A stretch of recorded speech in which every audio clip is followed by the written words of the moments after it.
So I kind of get and feel that just as the aware screen, the images, the people, the diversity and multiplicity of objects are modulations of the screen. Right? What I don't get is how does infinite consciousness depend on perception to have the world come into existence? Well, think of your experience.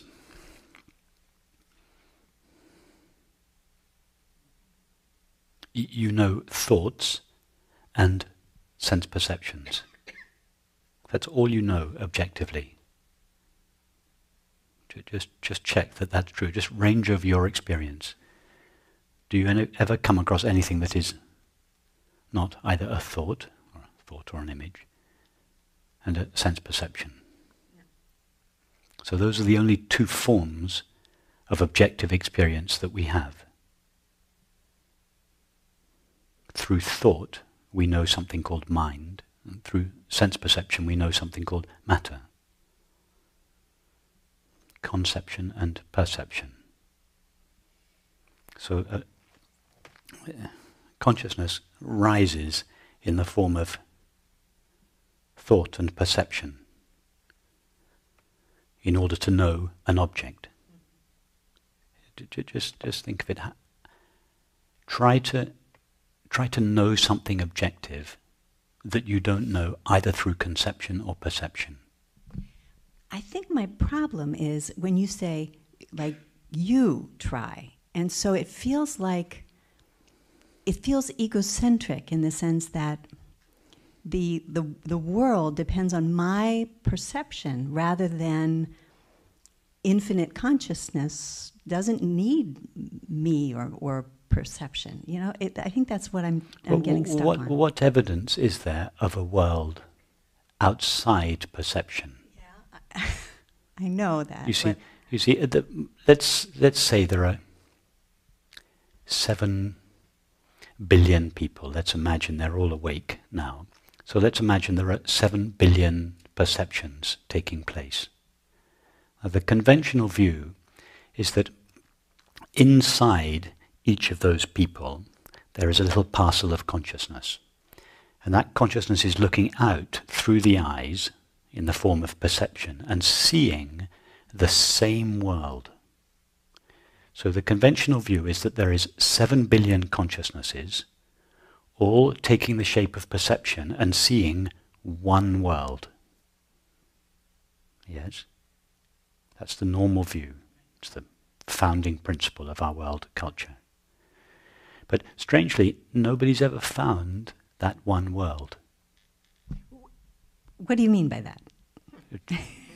Just exactly what I say. Nobody has ever found this shared world. Because all each of the 7 billion of us knows is our own perception. Now, my perception is different from yours. Yet, can two perceptions meet? Have you ever seen two perceptions meeting or touching each other? What sort of an experience would that be, two perceptions? Try to make your perception now and my perception touch each other. Can you do that? Can two thoughts meet? Try now. You think of something and I'll think of something. Do thoughts ever meet each other? Do they ever touch each other? There have been claims, right, that someone could intuit or pick up on something from another person. Well, if I'm having the thought that you're having, then it's my thought. But anyway, that's another a different subject. Let's go back to 7 billion people, each with their own parcel of consciousness inside their heads, looking out in the form of perception through their eyes and seeing the shared world. 7 billion consciousnesses viewing one world. Yeah, it's the founding principle of our culture. So what is your experience of that shared world? Have you ever found the world that is independent of your perception? Has anybody ever found it? Could anybody ever find it? In what form would you find the world outside your perception of it? How would it appear to you? No. Nobody has ever or could ever find this world outside perception, and yet we presume that it is there.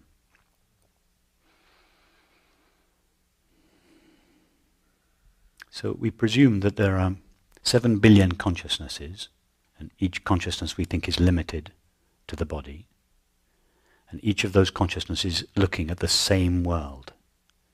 Now our experience is the opposite of that.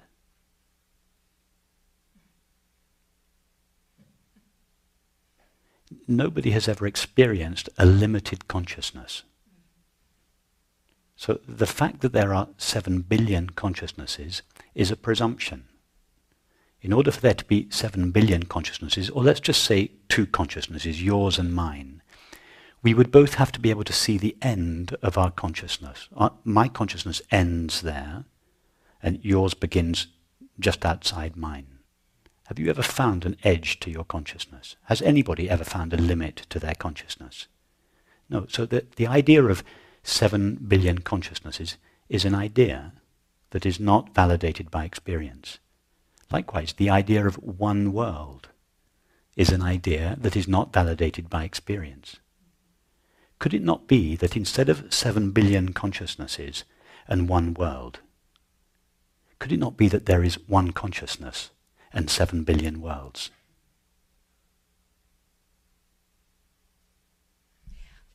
But couldn't it also be... Could it not be that the world that each of us is seeing now, or let's say the room that each of us is seeing, conventional thought says there are 75 consciousnesses seeing one room. Could it not be that one consciousness is seeing 75 rooms? That 75 rooms are arising out of the same consciousness. Why is there a consistency between the 75 rooms? Because they all come from the same consciousness.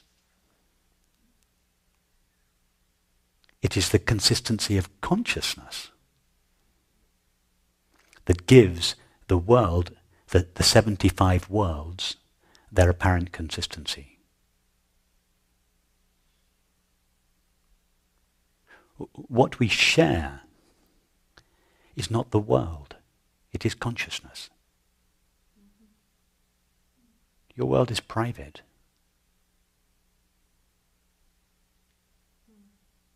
Your perceptions are private. Your sensations are private. Your thoughts are private.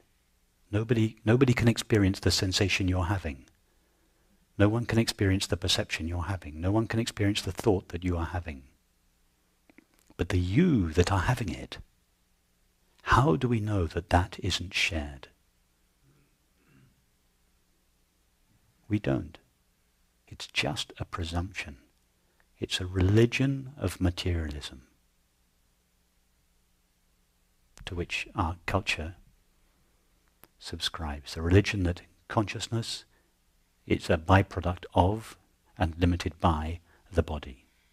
There is not one shred of evidence for it. Are there 75 Ruperts that we're all perceiving? Yes.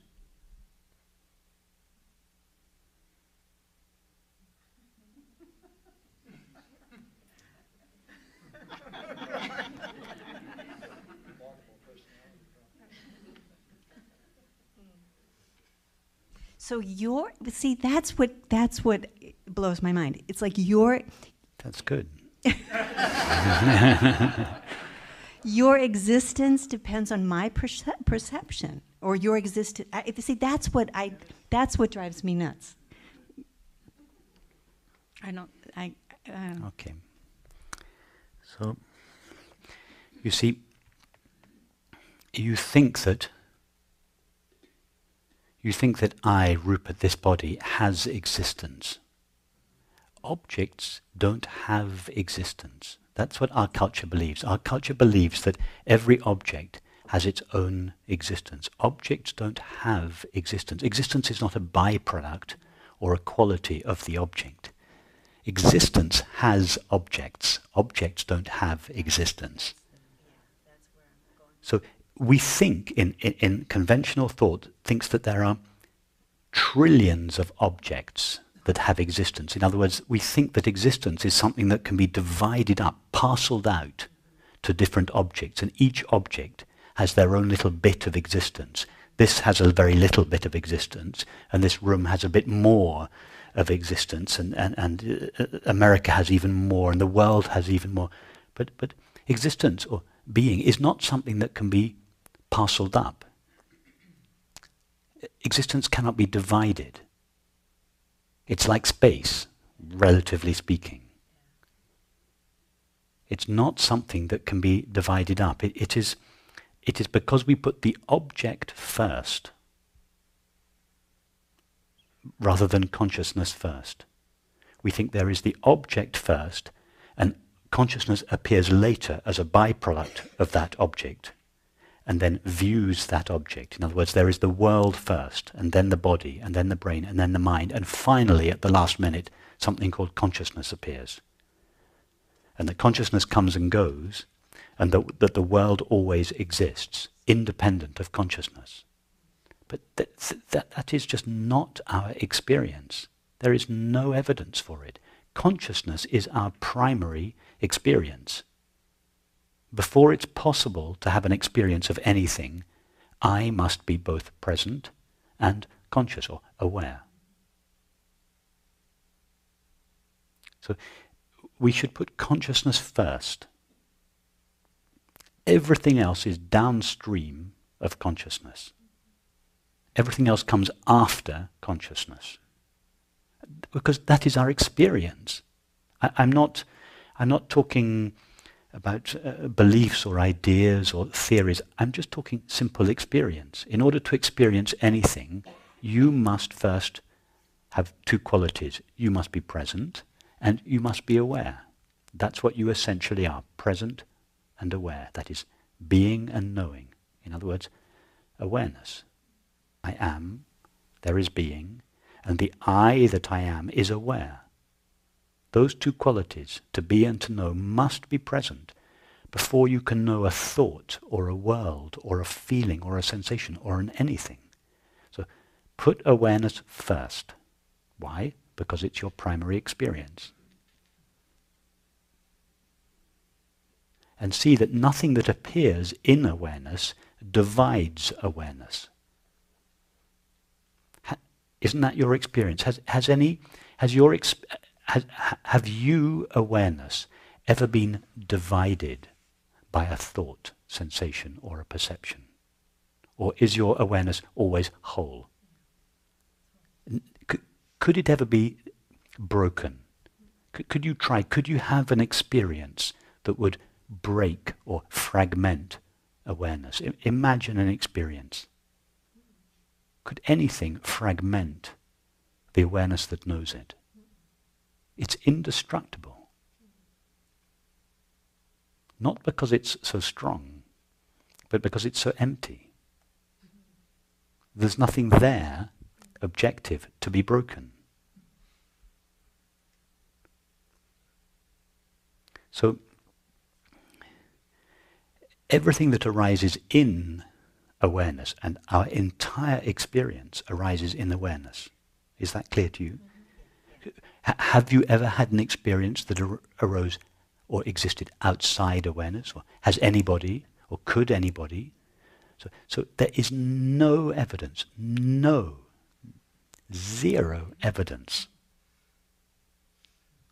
that there is anything outside awareness. Why do we believe as a culture that awareness or consciousness is the last thing to appear in the chain of evolution?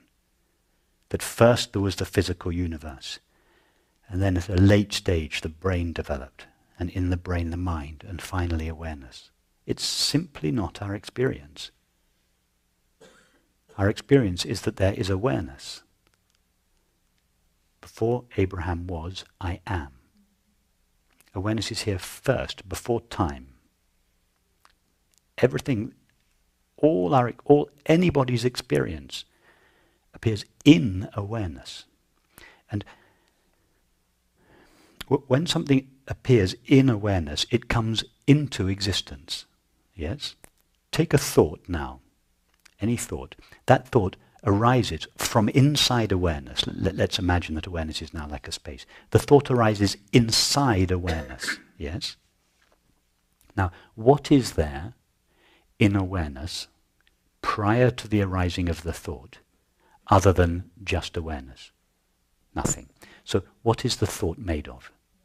There's nothing else there for it to be made of. Okay, so when the thought arises, it's made of awareness, but because it has objective qualities, it seems to be something other than awareness. It seems to be like an object in the space of awareness, like a cloud in the sky. Now, that object seems to exist in its own right. Yes, the thought seems to have existence. Or let's now, instead of thinking of imagining a thought arising in awareness, let's say a perception arises in awareness. It arises in exactly the same place as your thought arises, and it is made out of the same stuff. Yes? All you know of this glass is perception, and perception arises within awareness. And what is there in awareness prior to the perception that the perception can be made of? Just awareness. So the thoughts and the sensations and the perceptions, they appear in awareness, they are known by awareness, and they are made of awareness. It's all that's there. I'm just talking experience, I'm not talking philosophy. Yeah? Now, if we forget about the presence of awareness, okay, let's forget that. And now we just have a collection of objects.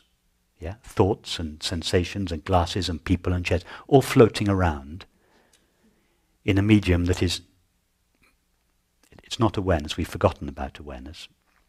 Okay, so each object now seems to have its own existence. Your thought seems to have its existence, this glass seems to have its existence, this chair seems to have its own existence. But the only reason why objects each seem to have their own separate existence is because we have forgotten or ignored the medium in which they arise. In reality, every object appears in awareness and borrows its existence, or the beingness of the object, the isness of the object, the existence of the object, actually belongs to consciousness. Take an image on a screen. A house appears on the screen. The house seems to have existence. Indeed, the house does have existence. But what is the isness of the house? What is it really made of? The screen. In a metaphor, that you're watching TV, a house arises. The house seems to stand out from the screen. Existence means to stand out. Ex sistere, to stand out. When you see the house as an object, you no longer see the screen. Yeah? Now, but where does what is really there? What is the house made of? What is its reality? The screen. So the object house, the apparently limited object house, borrows its existence from that which truly exists. Okay, but what I'm not hearing is there's a character in that movie. Perfect. Okay. So you've got the house, yeah, and you've got several people walking down the street. Okay. Now, the existence of the houses and the people, each of them seems to exist. Each of them seems to have their own existence. But when we explore what they are, they all derive their existence from the screen. And when you go up to the screen and you run your finger along it, the screen is not divided up. There are no seams in it. Yeah, it's seamless. It's just one screen. And no matter how many people or houses appear, it's always one seamless screen. Okay, so from whose point of view are there a multiplicity and diversity of people and houses? From the point of view of one of the characters in the movie. From the point of view of the character in the movie looks around. It can't see the screen. Yeah? It's made out of the screen, but it doesn't know that. So from the point of view of the character looks around and just sees a multiplicity and diversity of objects and selves. And each object and self, each object and person seems to, from the point of view of the character, seems to have its own independent existence. And because the character can't see the real container of its experience, the screen, it looks around and says, oh, all the houses and people appear in something called space. They don't appear in something called three-dimensional space. They appear in something called a two-dimensional screen. But the character can't see that, although it is made out of it, because it has overlooked the presence of the screen. What in fact has two dimensions appears in three dimensions, appears to have three dimensions. So for the character, space is like mimics the presence of the screen. Are you with me? So it's the same thing here from the point of view of a temporary finite consciousness. That is, from the point of view of a consciousness that has apparently been limited to an object, the body. And this mixture of consciousness plus the body is what is called mind. So from the point of view of mind, the temporary, limited mind, experience consists of a multiplicity and diversity of objects. But that is because the mind cannot see its true background. Although it is made out of it, just like the character in the movie is made out of the screen, the character can't see that. The mind can't know consciousness, although it is made out of it.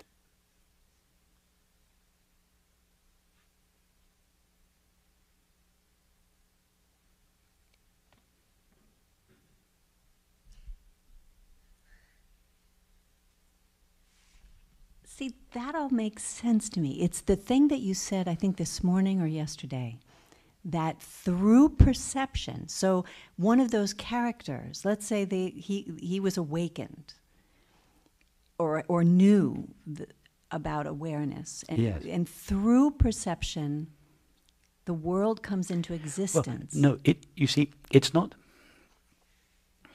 no, that's a manner of speaking. It's not, you see, you're imagining that we perceive the world.